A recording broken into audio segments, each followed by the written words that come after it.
can I help you? Yeah, we've got an 8 a.m. meeting with your Dr. Gruber. We're a little early. You have a name? McCrae. Detective Frank McCrae. Okay, the doctor's office is around back to your left. All right, thank you. You knew Matt Cordell? Or many like that. I did the autopsy on him. Now look, the authorities knew that something like that could happen to him. Why didn't they prevent it? I wouldn't allow it. I refused to be in isolation. I guess he didn't want to admit that he was afraid. What do you do in a case like that? What do you mean? Well, when they're all cut up like that. This is no ordinary mortician's home. I mean, we're not into cosmetic approaches here. When a prisoner dies, it's not our job to make him look good again for his family. We stitch up the parts and put him into a wooden box, and we bury him. Is that what happened to Matt Cordell? I have to look at my records. Would you mind? Mostly they just go to Potter's Field. Oh. Yes. Cordell's records. His body was claimed by a woman. I see that.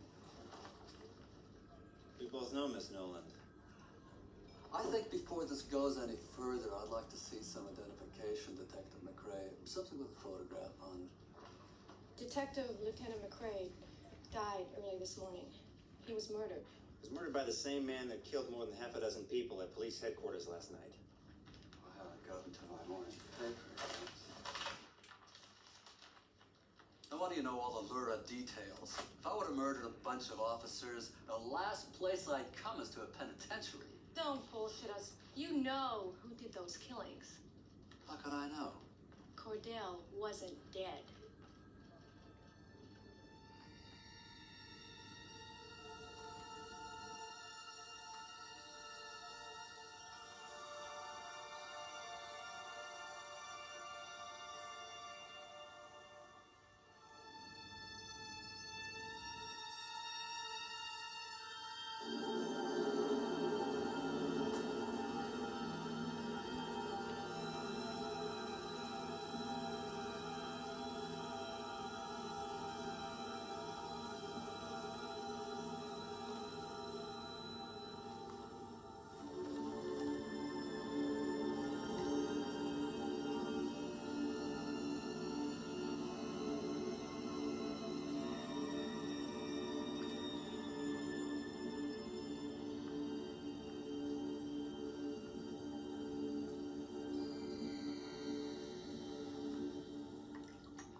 And then you saved him. Answer me. Look, he was a fine detective. He had a lot of friends.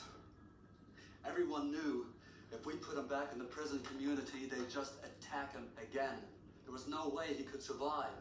So when they brought him up here, more dead than alive, a policewoman convinced me to do the decent thing. Like remove him from the prison mortuary alive? He wasn't exactly alive.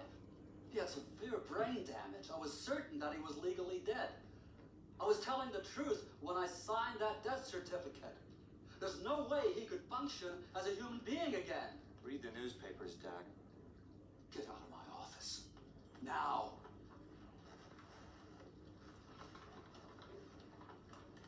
You never came here. I'm not going to pick up that phone. This never happened. There's no end to your decency, is there, Doctor? What did I do wrong? You should have seen him on the operating table, cut to pieces. I know the system screwed him. The politicians put him in prison and the inmates did the rest, and now you're trying to ruin my life and my career. We're not trying to ruin anybody. We just want to bury Matt Cordell once and for all.